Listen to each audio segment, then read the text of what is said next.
Conversations, and this is a first for me, Ben. It's Ben's second appearance on Clymer Conversations with his second Academy Award nominated film. Although I don't think it's your second overall in your career, just in terms of us and Clymer Conversations. Is that right? This is my second nomination and my second Clymer Conversation. So I'm 2 for 2. Ooh, and you know what? I'm going to say it's because of us. No? There's a bit of a delay. My reaction is 100% yes. That's exactly why. There is a little bit of a sync delay, so never mind that with the visuals. Just the audio works. Okay, good. How are you? What's going on? I'm good. I'm very well. Thank you for asking. Seems like we're starting to emerge back into normalcy here, so I'm feeling the love of that. And you're in New York? I'm in Los Feliz. Yeah, I'm in Los Angeles. Amazing. I do love Los Feliz. I love it too. Maybe one day we can do a Clymer Conversation in person. At the Mustard Seed. Oh, now you know the neighborhood. That's a great restaurant. I love a good lunch at the Mustard Seed Cafe on Hillhurst. Yeah. Okay, so we'll talk separately about our own plans outside of Clymer Conversations on Zoom. Tell us about this amazing documentary. We shared it with the residents over the weekend. We're talking about Queen of Basketball. Yes. Lucy is a dream. Where did you find her? Well, she lived in Greenwood, Mississippi, which was a reasonably small city, couple hours from every major airport. And when I read about her story, a friend of mine, Haley Watson, told me to Google Lucy Harris. And I read about her amazing story and all of her amazing accomplishments. First and only woman drafted into the NBA. First woman of color enshrined in the Basketball Hall of Fame. First woman to score a basket in Olympics history. I thought to myself, why isn't there already a documentary about Lucy Harris, and where is she? And I couldn't find any footage of her playing. There were very few photographs. Her name was commonly misspelled. And it just seemed like there was a lot of research and historical work that needed to be done to ensure that her story was not forgotten. And I was lucky to find her in Mississippi. And as you can tell from the film, she was an incredible storyteller with a perfect memory for everything that happened so many years ago. And I love how you introduce us as the audience to her. She introduces herself in the third person. Yes. Yeah, that was a fun, I think we talked to each other for 11 hours. She told me her whole life story over the course of 2 days. And that was just a moment when I think she said something like, nobody remembers Lucy, and I just playfully said, who is Lucy? And then she started talking about herself in the third person, which I thought was a really lovely way to start the film, because you just assume this must be a basketball historian, or maybe it's her sister or her daughter or something like that. And then you find out, oh, this is her live coming to me with the story firsthand. And I feel like at that moment, you're like, I have to see what happens next. Yeah. And it's also, for me, the introduction that you happened upon in that moment also gives a little bit of an insight into something that she reveals that isn't in the newspapers, but is part of the reason she was the first and only woman recruited for the NBA, but didn't actually follow through.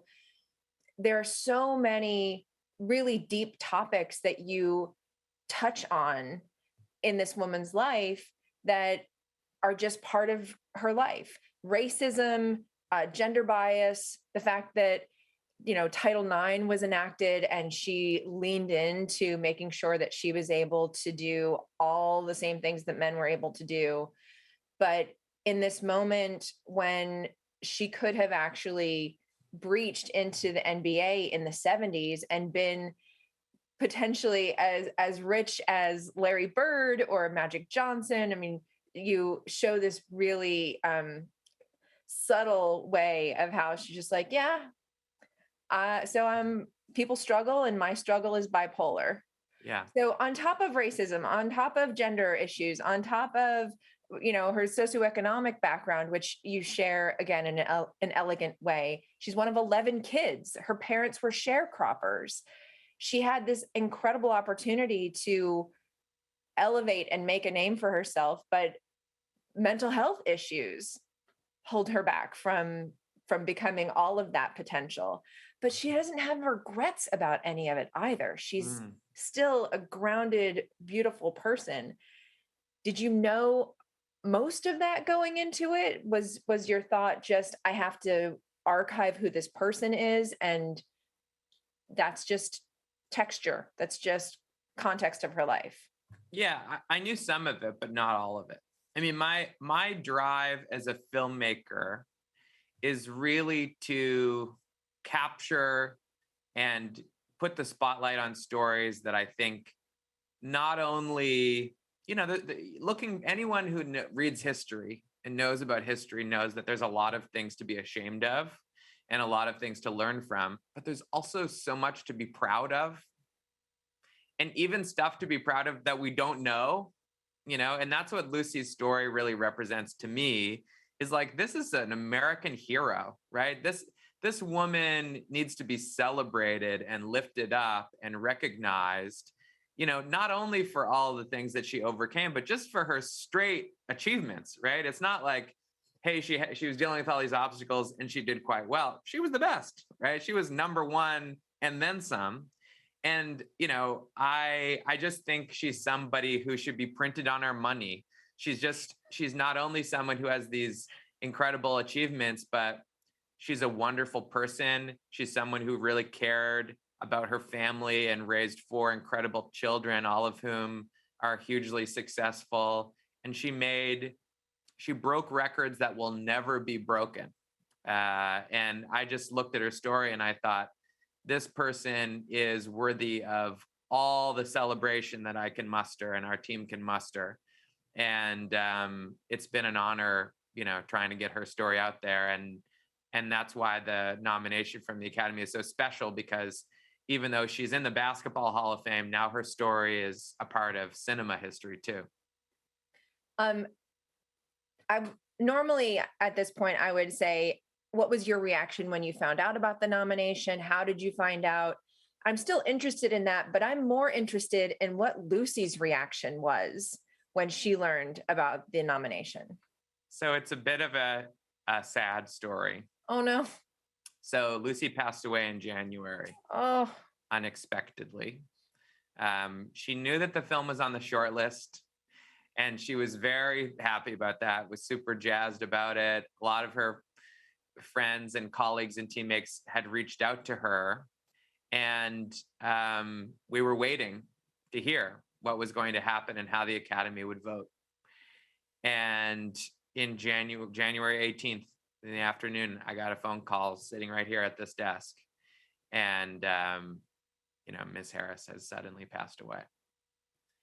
And it just sucked all the air out of the room, because everything was for her. Everything was to bring her flowers and to get as many people as possible to see the movie. I mean, the film's on YouTube for free so that everyone can see it and that everyone can comment, and so that she could see all of these things. And so when she passed away, it was an incredibly emotional and tragic situation, especially because it was so unexpected. And last year when we spoke, I was just a few months in from losing my own dad. She was only 66 years old. She was young. Yeah. And so my heart just went to her family, and we just were resolved that it was even more important, and she was still just as worthy, if not more, for her story to be remembered, after her passing. And we all just were that much more galvanized to make sure that people knew and never forget the name Lucy Harris. And I don't know if this is something that others have said to you. I'm sure it's occurred to other people, but what a gift to be able to have gotten that story from her firsthand in the beautiful way that you did before January 18th, Oh my 2020. gosh. Yeah. I mean, Yeah. I have the best job in the universe. I mean, to think about how lucky I am to have personally sat with Lucy and heard her story from in her own words. I mean, the least I can do is make the best possible film I can and make sure as many people as possible. That's what it felt like when she told me her story, as is the case when you make documentaries. Someone is giving you a gift. I mean, what is more precious and holy than your life story, right? Your story. And as a documentary filmmaker, someone is giving you that to craft it, to take care of it, and to spread and share it and spread that spirit forever. And that's what's so beautiful about cinema is it's evergreen. 100 years from now, someone can come back and listen to Lucy's story in her own words. And so for our team, between that interview and this incredible trove of archival footage, 16 millimeter film and tape that we had uncovered that no one had ever seen before. Right. Where did all of that come from? The university archive. So this is a crazy story. So there was no footage of her playing. Couldn't find any. Right. So we were stuck. We were in a pickle. We have this amazing story. She told it so well, but we have no B-roll. There's no archive.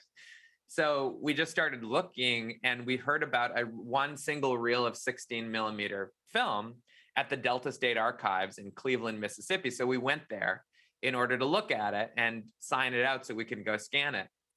And when we got there and I was filling out the form, I said to the archivist, "So this is all there is of Lucy Harris?" And the archivist said, "No, there's more." And I said, "Where?" And she said, "Oh, there's a lot more upstairs in the vault." And I just said, take me to this thing. Take me to the vault. So, take me to the vault.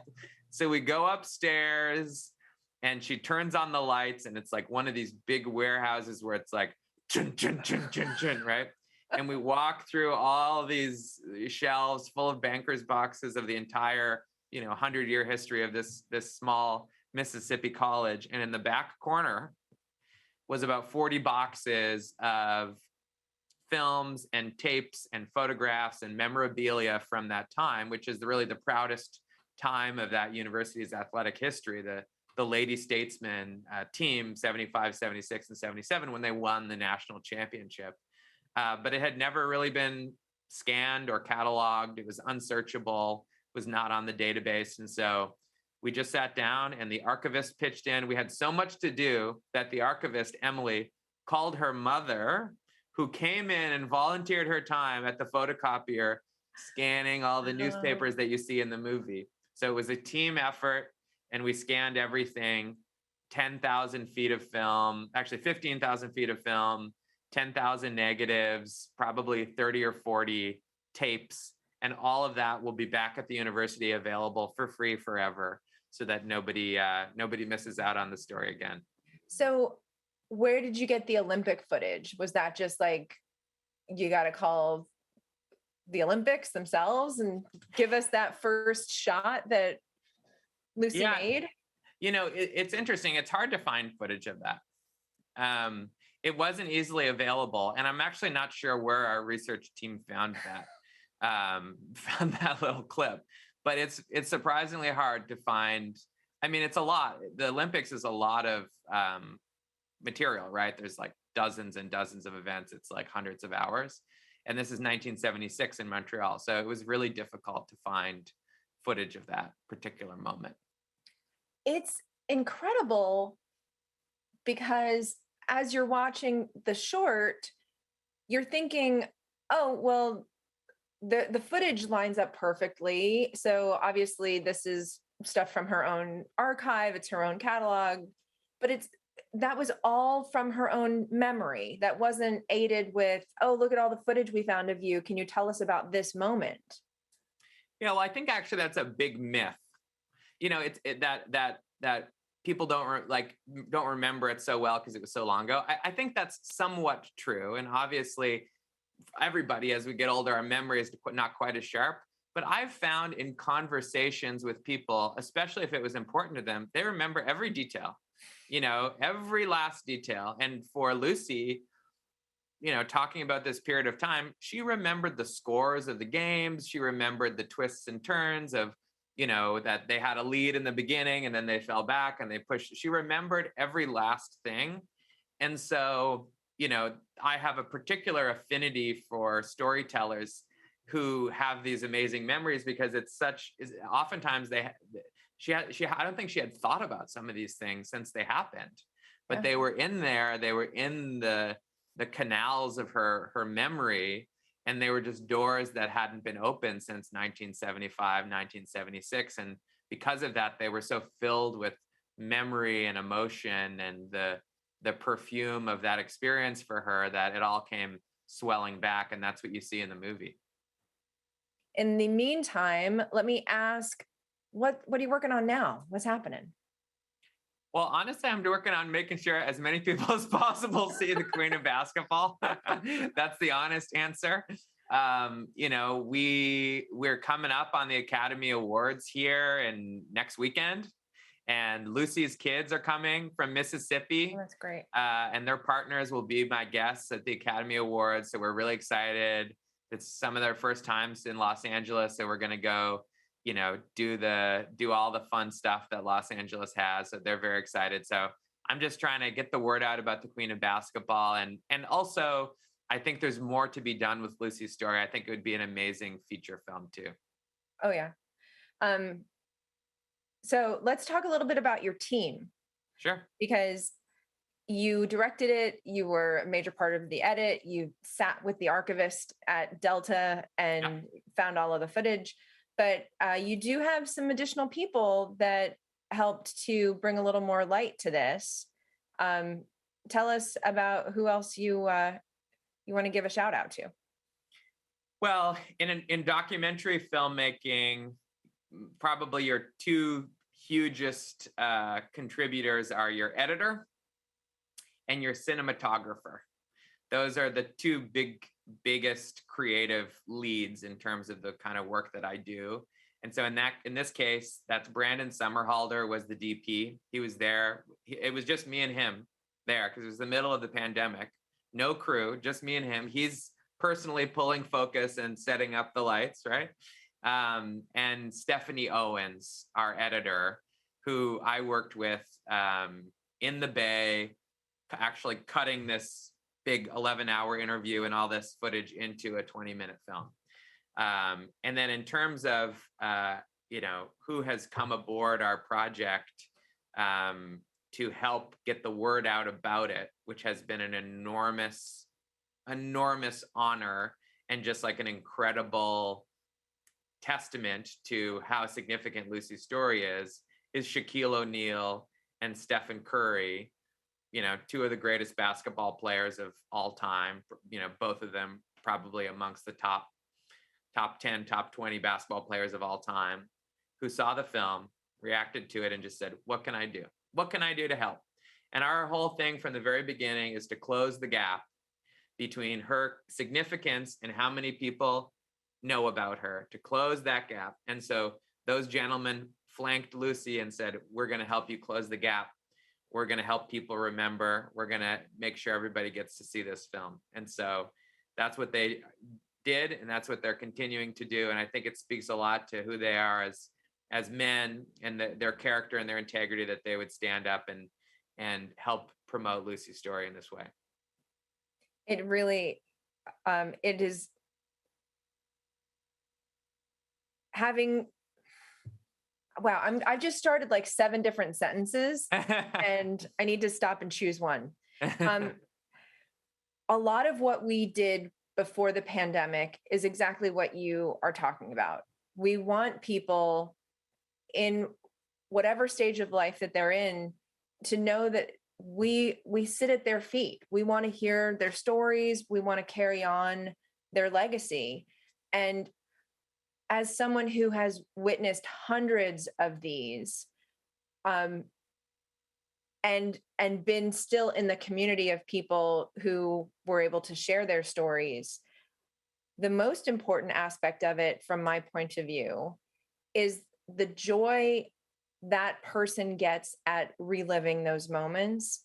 That it was great to execute that experience, but to know that there's someone interested in hearing about the extraordinary thing that they did, it it brings a whole new straightening of the spine. There's a whole new level of self-worth that Oh comes yeah. with the person listening. So I'm sure you've heard it from her family, and hopefully you heard it from Lucy, but what a gift you were able to give her in that way as you were receiving the gift from her of the story. Yeah, I mean, that's our job, I think. When, we're given the gift of life on this planet, we're given the privilege of everything that everyone who came before has built and created for us. The least we can do, especially as storytellers, is give credit where it's due. And when you look at the game of basketball and you look at how far women's basketball in particular has come, the queen of basketball is designed to give credit where it's due, and to show that there's someone of whom we can be so proud, and for me to know that Lucy saw how proud America was of her. President Biden, President Obama wrote letters to her family after she passed away. Senator Roger Wicker from Mississippi gave an amazing speech on the Senate floor. Democrats, Republicans all came together and said, this person is an American hero that we all need to remember. That's a role model for all time on the Mount Rushmore of basketball. And for me, what what higher purpose can a human serve other than to honor those that came before? And I love doing that. I love my job, and I'm very honored to have made this film and helped Lucy's story get out there. Ben, anytime you want to come back, you are always welcome. And we can't wait to see what's next for you. Sounds like a plan. I'd come back anytime for you. And Okay. Thanks for everybody at home watching. Appreciate it.